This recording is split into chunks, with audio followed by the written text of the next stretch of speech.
Sup? It's Hallie. Welcome back to Branching Paths, the Truth and Consequences arc, and the final arc of this mod. But before we begin, dear viewer, I need you to understand something, because I've gone on a journey this evening, trying to get my DDLC episodes for the week. So, at the end of Downpour, I was going to conclude that series with a scene where you talked to the teacher, I think it was Saki, but the thing is, the scene I was looking for didn't actually exist. I had only imagined that it did.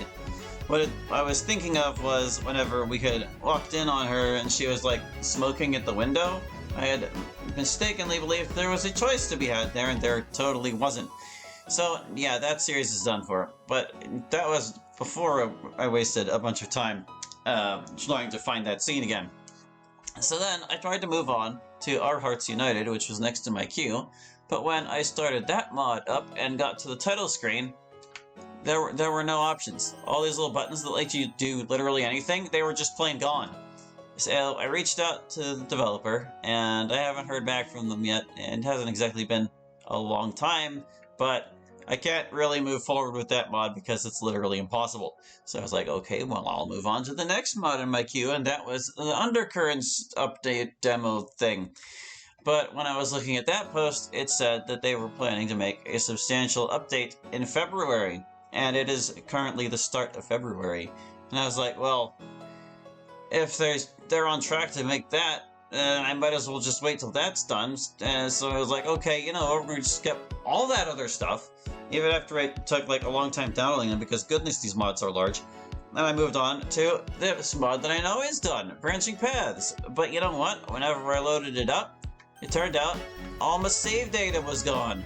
So I just got done skipping through all 13 of the existing episodes to get here to record this for you now. And so we shall. Oh my goodness, what a day it has been. Truth and Consequence arc. This is the menu selection for episodes 14 through 17 of DDLC Branching Paths Truth and Consequence arc. The episodes will be unlocked as you play through the mod. Please select an episode to begin. We will pick that in just a second. I need to disable my skip things so we don't skip things. Ep 14. My other half.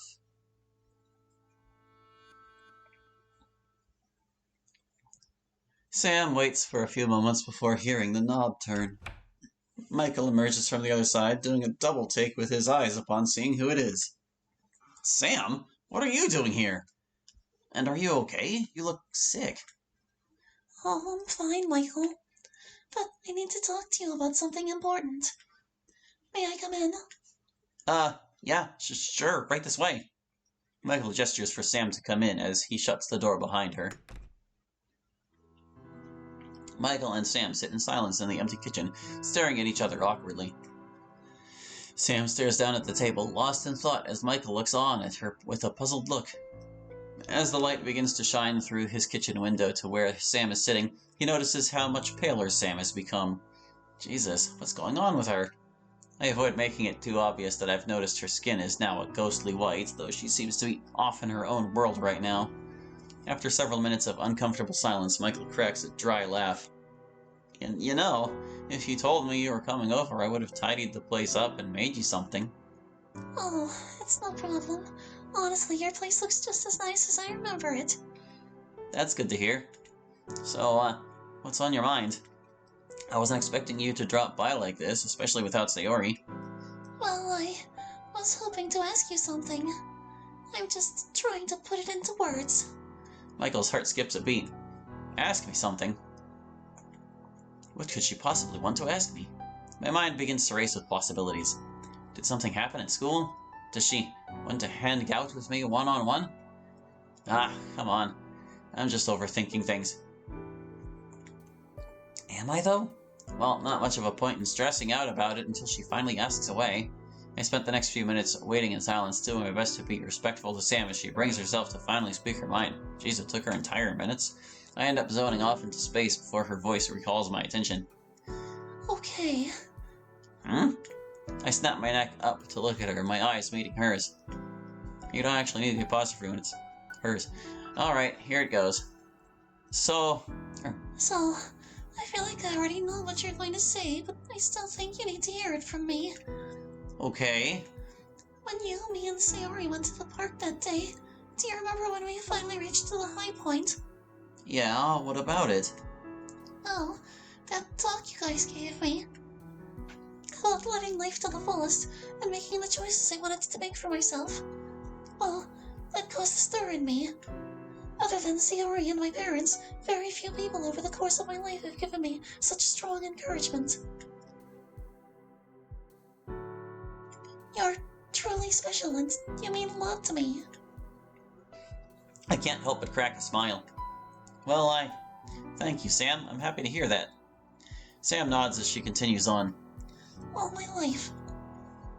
Those closest to me have given it their all to show their support for me.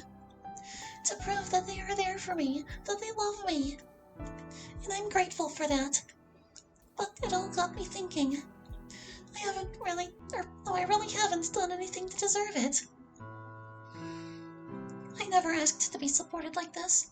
It was just given to me, unsolicited. I feel like my entire life, I've been pitied because of my health.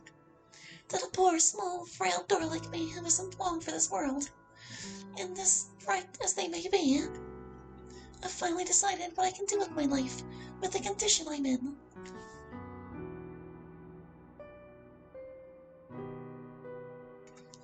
I want to return the kindness this world has given me. So with that in mind, I want to clear your name so you can come back to school, so we can go back to being classmates in the Haras and have lunch together again. And not have to worry about what other people think about it, or people moving us around like pieces on a chessboard. I'm willing to put myself on the line to clear your name because I want to. You're a good person, Michael. You deserve to be happy and to live a normal life. If you said I deserve to, then so do you. I feel terrible that you're just stuck sitting here. I have to do something and I'm going to try my hardest. I don't care what happens to me. If this is the last thing I ever do, then I'll be happy. Sam gasps for air, letting out a cough as she holds her hands to her chest. We both take the next few minutes to process the moment. Sam works on recovering her breath from her beautiful, long-winded speech, while I do my best to digest everything she just said. This is certainly a lot to take in. She wants to help me clear my name.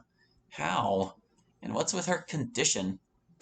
I loom uneasily up at Sam as these questions swirl inside my mind.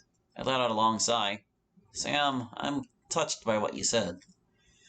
I'm glad that I've been able to motivate you the way you want to. And if you think that this is the way to do it, then have at it. But there's two things I don't understand. There are two things, you know. And one of these I've held off on asking, but we've broached the subject enough times now. Okay.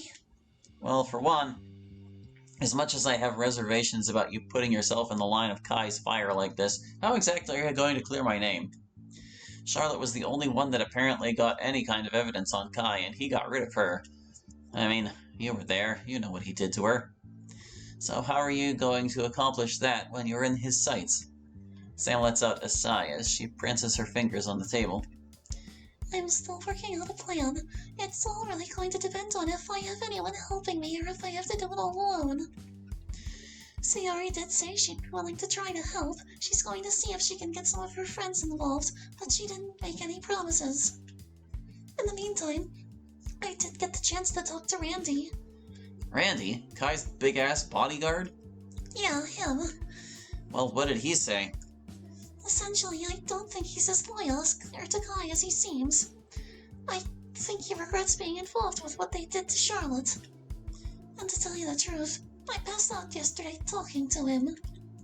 I don't remember much, but I vaguely remember hearing him arguing with someone over whether they should leave here, or they may be here getting me help.